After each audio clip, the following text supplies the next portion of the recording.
To talk about some of the highlights of this year, but let's start where it ended, and the season ended against Pascack Valley in the state championship game last Sunday in Toms River. A really close game, a game where your team had to rally to get back in it, and they did. What did you say to your group after that game in terms of how proud you were of the effort, not only there in Toms River, but all season long? It's really hard when you have to talk, especially to your four seniors that are done at that point. But I was just real positive. Did talk about all the things that we accomplished, all the tough games that we pulled out and how we were right in that game and gave ourselves a chance to win it, but we just came up a little short.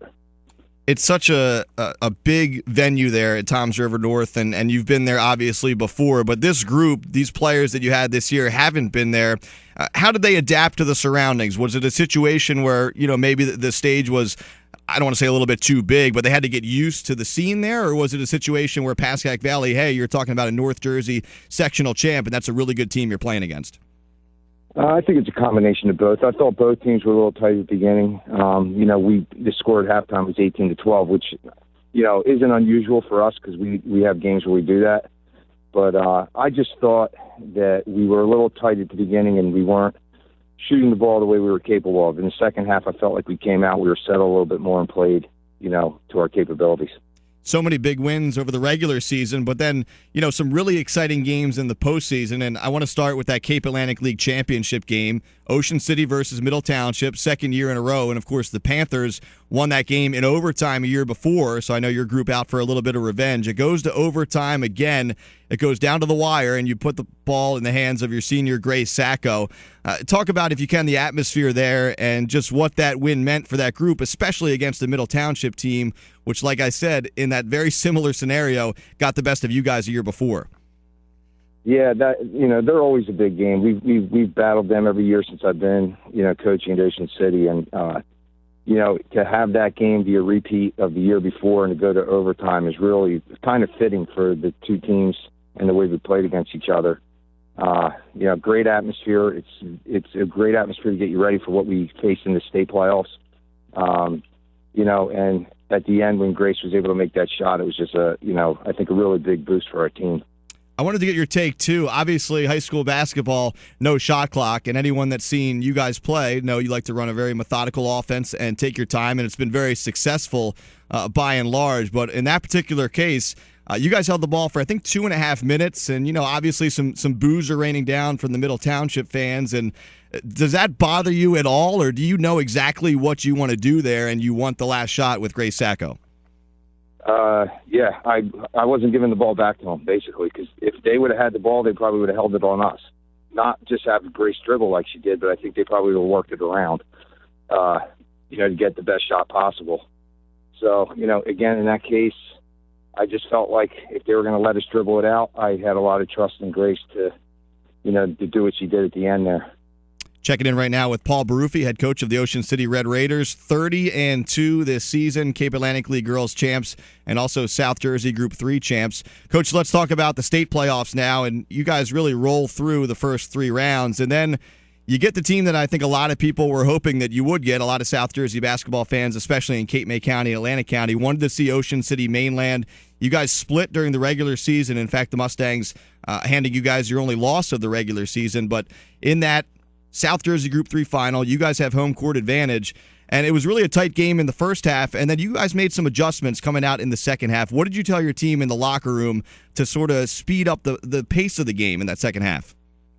I just told them that I thought we needed to push the ball more when we rebounded and tried to, in transition, get right into something, to attack the basket a little bit more. I felt we did that. We hit a couple shots early. I think we got some momentum. So it was really more of just trying to get a little bit more transition, trying to get, moving to a shot before they could really set their defense. Is that a situation, too, Paul, where maybe if you have a younger team, you don't sort of take the reins off of them and you stick to what got you there? Is that a trust situation because you have so many veteran players on the floor? You suggest that you need to play a style that maybe you guys haven't played a lot this year, but you trust those players to execute? Yeah, I mean, and honestly, Mike, I'm not a coach that doesn't allow my team to push the ball. I mean, I want us to push the ball. we do try to do that first, but if it's not there, I want them to make the right decision to then set it up and run our sets. So, that's more of what I trusted in them this season, that, they could recognize when it wasn't there and pull it out, but also in that second half of mainland, to recognize that we needed to try to get some baskets in transition, and they were able to do it. So many of your seniors stepping up in that game, and obviously, in the newspapers and here on 97.3, we talk a lot about Grace Sacco, and with good reason. I mean, senior point guard just filled the stat sheet in so many different areas, but I know there were a lot of key contributors for you guys this year, and especially in that game.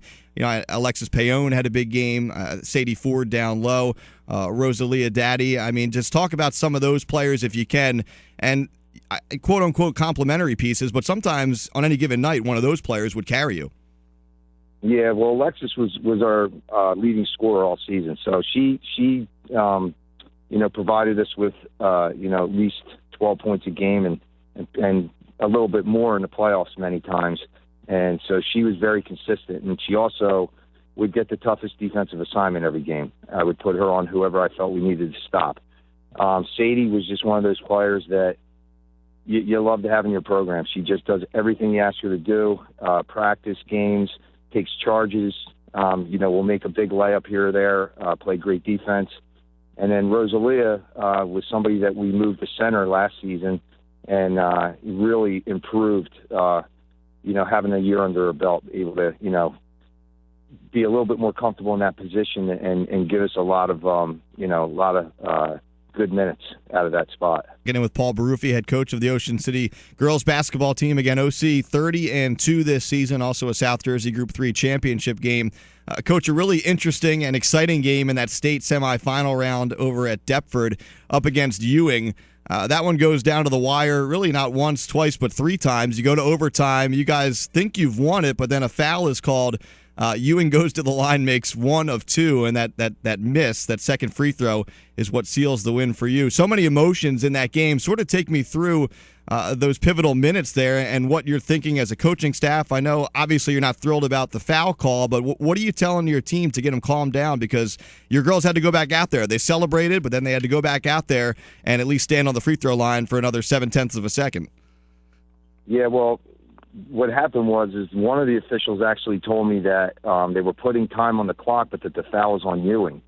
So that's what we thought happened, and so we were celebrating. And then I started talking to the official that actually blew the whistle, and I knew it wasn't good because I saw how he reacted. And at that point you're a little bit in shock, but I just told him to go out there, and we had to box out on the rebound, and you just have to hope that scenario played out the way it did, that she was only able to make 1 of the 2. So it was definitely a roller coaster of emotions.